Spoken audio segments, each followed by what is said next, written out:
চিত্রা কুকিংসের পক্ষ থেকে স্বাগত জানিয়ে আজকে আবার একটি ভিডিও নিয়ে আপনাদের কাছে হাজির হয়েছি। আপনাদের আজকে রান্না করে দেখাবো এঁচোড় কষা। আবার একটি রান্না নিয়ে আপনাদের কাছে হাজির হয়েছি।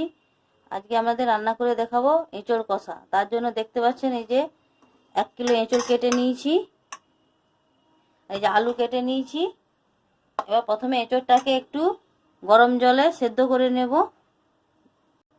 তার জন্য গ্যাসে একটা কড়া বসিয়ে জল দিয়েছি, জলটা গরম হয়ে গেছে। এবার এঁচোড়টা দিয়ে দেবো সেদ্ধ করতে। লবণ দিয়ে দেবো,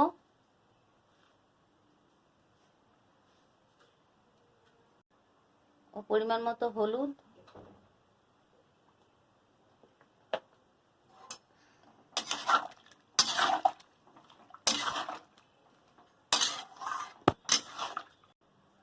দশ মিনিট ধরে এটাকে থালা চাপা দিয়ে সেদ্ধ করে নেব।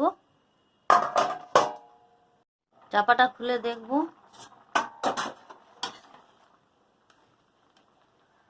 দেখতে পাচ্ছেন আমার এঁচোড়টা কিরকম সেদ্ধ হয়ে গেছে।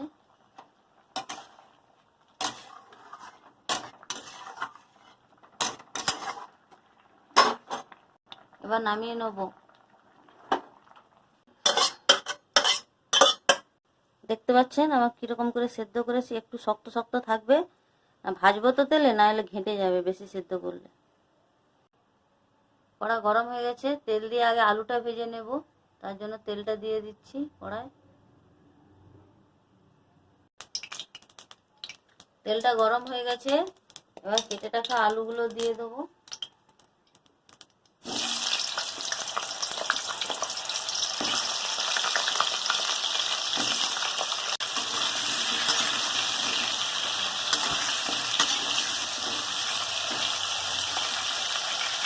আলুটাকে ভেজে নেব লাল লাল করে।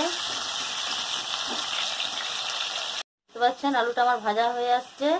লবণ দিয়ে দেবো 1 চামচ, দিয়ে আর কিছুক্ষণ ভাজলে আমার ভাজা হয়ে যাবে আলুটা।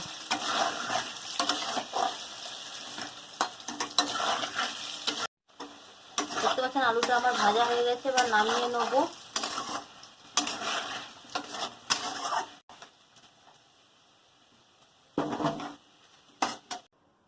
আলুটা ভেজে তুলে নিয়েছি, যে তেল আছে তার মধ্যে এঁচোড়টা ভেজে নেব।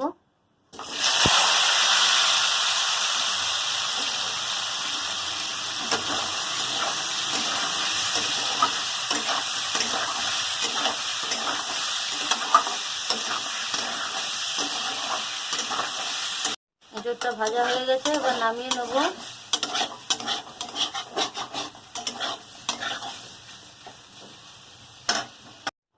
এঁচোড় আর আলুটা আমি সাদা তেলে ভেজে নিয়েছিলাম। এবার এঁচোড় আলুটা যে কষা রান্না করবো, এঁচোড় কষাটা, সেটা হচ্ছে সরষের তেলে করব। তার জন্য কড়া গরম হয়ে গেছে, সরষের তেল দিয়ে দিচ্ছি।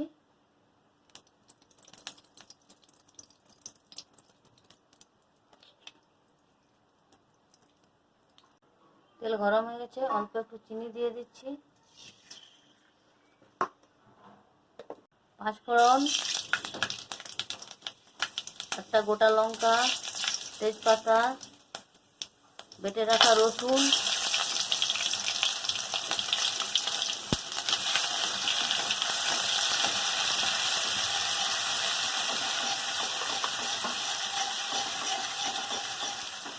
দুটো বড় সাইজের পেঁয়াজ কেটে রেখেছিলাম দিয়ে দিচ্ছি।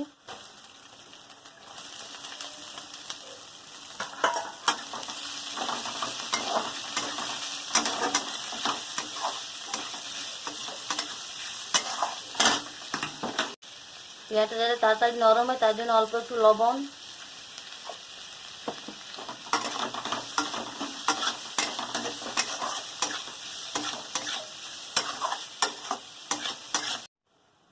দেখতে পাচ্ছেন পেঁয়াজটা গলে গেছে। এবার আদা বাটা দিয়ে দেবো, পরিমাণ মতো আদা বাটা।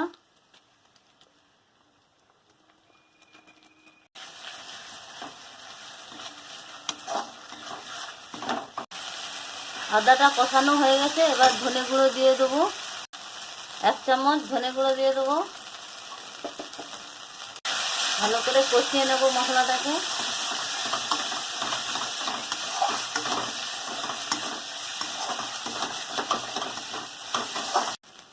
এক চামচ লঙ্কা গুঁড়া দিয়ে দেবো,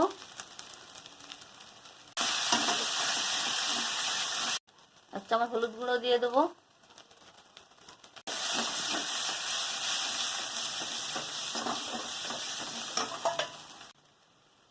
বড় সাইজের একটা টমেটো দিয়ে দেবো, বেটে রাখা মশলার জলটা দিয়ে দেবো। সব কিছু মশলা দেওয়া হয়ে গেছে, এবার আমি ভালো করে মশলাটাকে কষিয়ে নেব।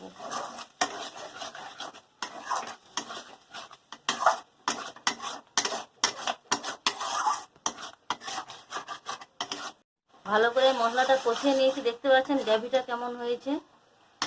এবার ভেজে রাখা আলু দিয়ে দেবো,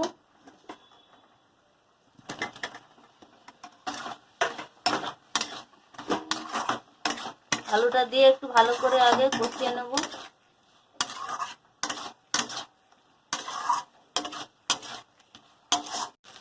আলুটা কিছুক্ষণ নেড়ে কষে নিচ্ছি, এবার এঁচোড়টা দিয়ে ভালো করে কষিয়ে নেব।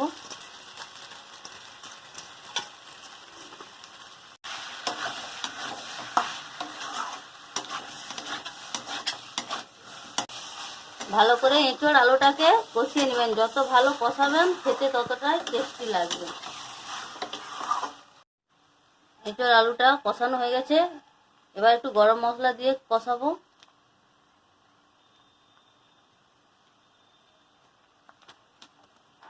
গরম মশলা দেওয়া হয়ে গেছে, কিছুক্ষণ কষিয়ে তারপরে জল ঢেলে দেবো। এই দেখতে পাচ্ছেন আর একদিকে গ্যাসের গন্ধ দেখতে পাচ্ছেন আমার এঁচোড়টা কষানো হয়ে গেছে।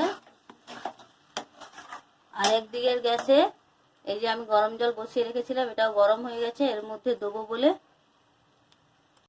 এবার গরম জলটা দিয়ে দেবো।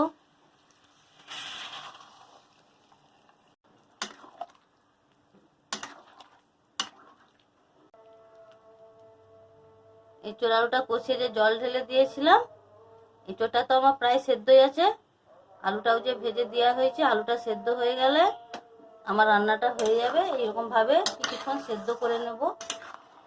রান্নাতে যে জল দিয়েছিলাম তাতে লবণ দিতে হবে অল্প করে। এঁচোড় সেদ্ধ করেন লবণ দেওয়া ছিল আলু ভাজার সময়, ওই জন্য কম করে অল্প জল দিয়েছি, তো লবণ একটু লাগবে, দিতে হবে।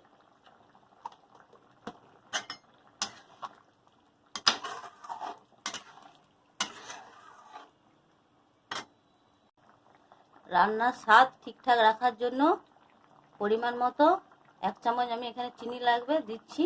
যতটা লাগবে আমাদের পরিমাণ মতো দেবে। রান্নায় যতই মশলা দেওয়া হোক না কেন, লবণ আর চিনির পরিমাণ ঠিকঠাক না থাকলে রান্নার স্বাদ ভালো আসবে না।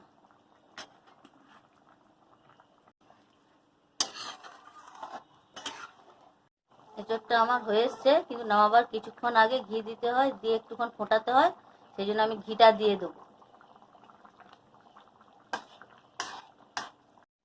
ঘি দিয়ে কিছুক্ষণ ফুটিয়ে নিয়েছি, আমার রান্নাটাও হয়ে গেছে, দেখতে পাচ্ছেন। এবার নামিয়ে নেবো, এঁচোড় কষাটা রান্না হয়ে গেছে।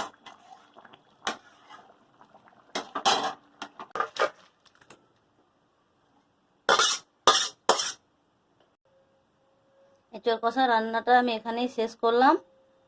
আপনাদের যদি ভালো লেগে থাকে লাইক, কমেন্ট, সাবস্ক্রাইব করবেন। আরও নিত্য নতুন রেসিপি নিয়ে আপনাদের কাছে হাজির হব।